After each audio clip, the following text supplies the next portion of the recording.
This is the demographic report for Joanna Chadwick.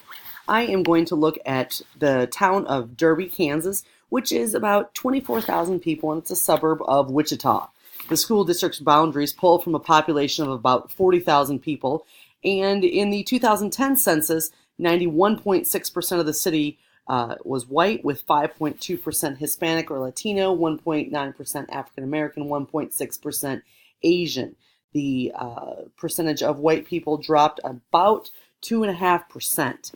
McConnell Air Force Base is a huge part of Derby, and many people in Derby are connected to aviation and or the military.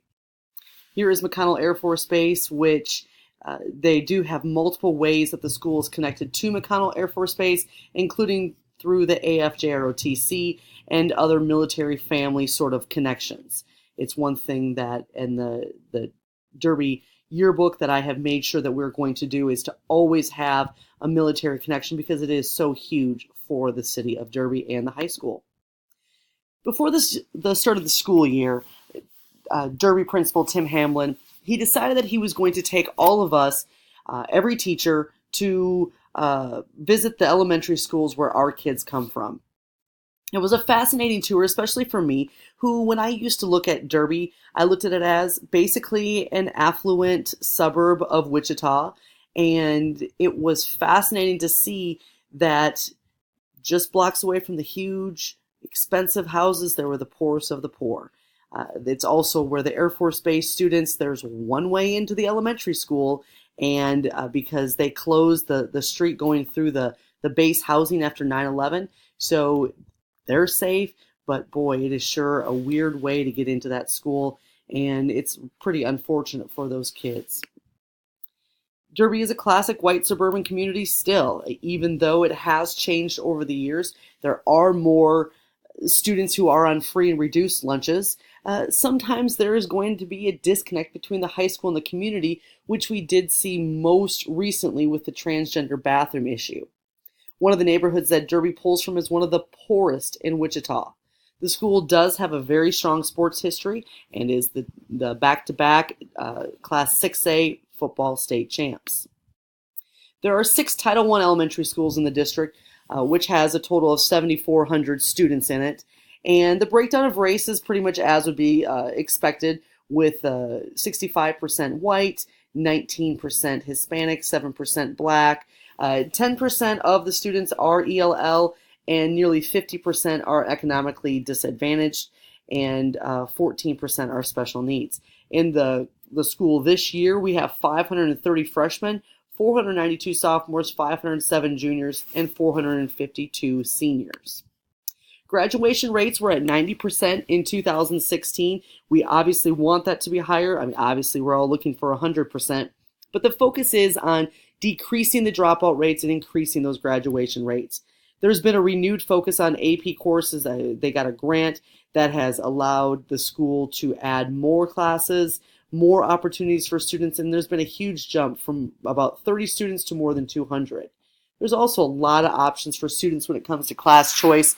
The fact is they can take, everything from ceramics to AP courses, college courses, and also, some of the more interesting classes such as spray painting.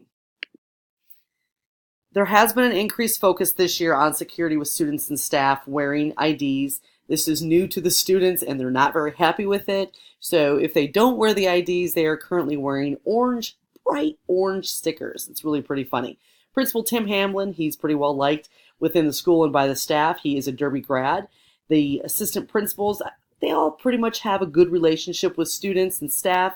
And the 2 newest assistant principals are former Derby teachers. There is a strong sense of school pride, and there's been a new emphasis on students wearing green on Fridays. Fact is, if you go through the town, you'll see quite a few businesses also wear green on Fridays. That's one of the joys of being that one high school town.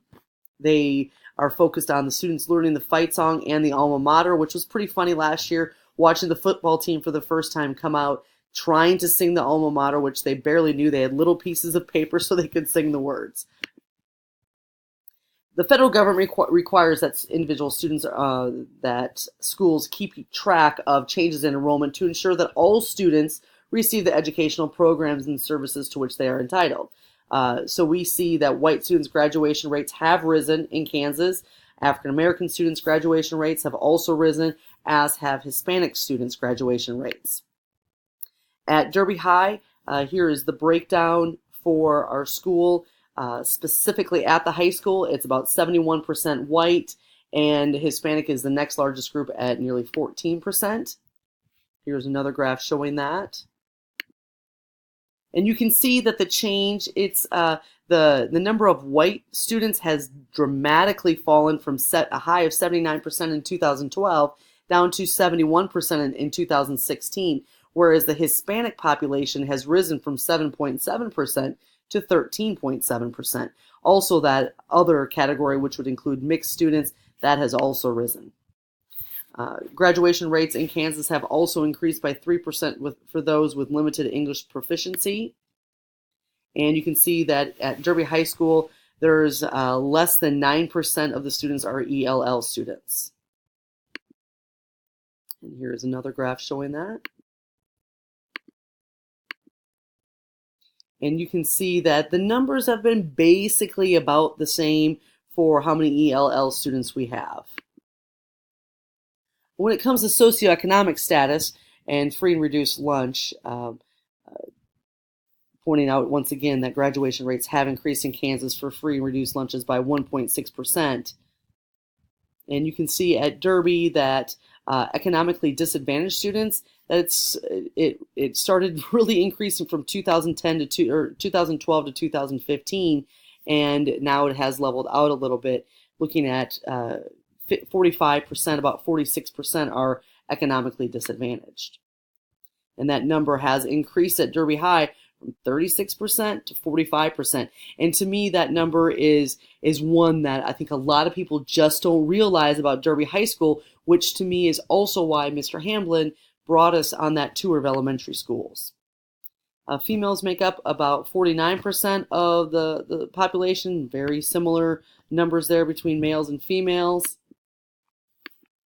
When it comes to math with level 1, in our building we have 33.47% are in level 1. And you can see this also in yet another graph where it shows a little more specific with the numbers. Students at level 1 in 2016, we had 50% of African American students, which is a number that we saw through our research in this class, that historically students of color are being put into these lower level classes and stereotyped and such, so we as teachers need to be aware of that as well. Hispanic students that are about 41%, Asian students at 21%, and ELL students are at 60%. Free and reduced, not surprisingly, that number would be the second highest number at nearly 44%. When it comes to ELA, we're at 21.3% are in level 1. The vast majority are in level 2. Here's another graph showing that. African American students make up 27.3% of that. Of 27.3%, of African American students are in level 1, while Hispanic students are the highest at 30%, which I don't think should be surprising to anyone considering that it's English that we're talking about. And 53% of ELL students are there. Again, really not a surprising number. And this just talks a little bit about the Kansas assessment results and why we do this, why we keep track of this. With our educational placement, students can be placed in inclusion classes. We can adjust content we can shorten the lesson, we can give the students notes through the process, we can use tiered activities. All learners are working at this on the same skills, but they're processing at different levels, so we can slow it down for them. For the product, we can use a rubric that is going to match their varied levels of skill and also give them a learning environment that they're able to adapt to. And one thing that I've added to my classroom, I have classroom seating for 30 students, as well as a lab with 17 computers in it and a couch. I have lamps at every computer. And we're able to shut off the overhead fluorescent lights and give them a different sort of feeling in that area, I think they feel more comfortable and just more confident, if that makes sense. It really has seemed to work. Inclusion classes are obviously incredibly important.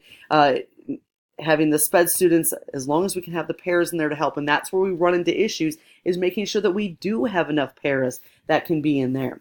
There are options for math every day where the students who need to have that face-to-face time with teachers, despite the block scheduling, that they will get that. Students with 504s can have more time set aside to take tests. They can take tests in a quiet area. Teachers can shorten those tests. Instead of 20 questions, let's go with 10. Teachers can make the test a little different, maybe make it an oral test instead of a written. You know, I found that knowing where my students come from is vital. Knowing that maybe those 8 a.m. classes where they're really quiet isn't simply due to the fact that they stayed up too late last night. Maybe it was because they didn't get to eat, or maybe it was because there's conflict in their home. Many times they come from homes that were very different than what I grew up in. And I think that that's often true for teachers and their students. Many of these students are living in blended homes. I have students who change houses daily. That's not easy. We need to understand that as teachers.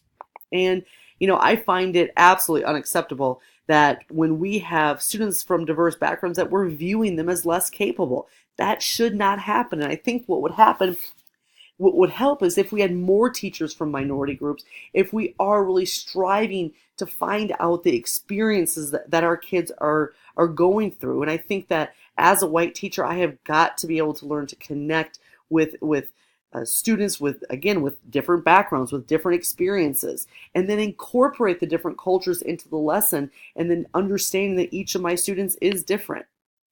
I find it horrifying that there is misclassification of minority students in special education. That just leads to more stereotypes, and we as teachers cannot buy into that. We cannot perpetuate those stereotypes. In all of my classes, my focus is on really destroying their tunnel vision. They're so focused on me, on staring straight ahead, failing to see what's around them. So I give current events quizzes. I don't grade them. It's just designed to spark conversation. We talk about differences. We talk about similarities, and then we accept. I want to work with all of my students. You know, I work to make sure that they're going to have life skills, such as being able to communicate both through written and verbal. And yet I do have some of those students who have such anxiety that they cannot even present. And so then I need to work with them either to give them the confidence or to cut them a break if their anxiety is that severe. I have reached out to counselors multiple times in the first few weeks of school. I think my first year I was really just trying to get my feet under me, trying to figure out lesson plans, and really trying to figure out my students and connecting. This year I reached out to counselors to talk with them about how to deal with students with anxiety. I reached out to a SPED teacher about a student who consistently feels that I'm hurting her feelings. And, you know, I'm still flabbergasted by that. But she said this is very normal for this particular student, and that she gave me different ways that I can work with her. You know, I believe that my experiences over the past 20 years, being in interracial marriage, working in as a journalist for 20 years, I believe all of that has helped me connect with students. I also grew up in an ultra-conservative home, so I understand those students as well. And so if you look at the makeup of most teaching staffs, and Derby is the same, it's primarily white. In my classroom, we're accepting of all religions and genders and gender identities and colors and ethnicities and viewpoints. Hate is the only thing not allowed.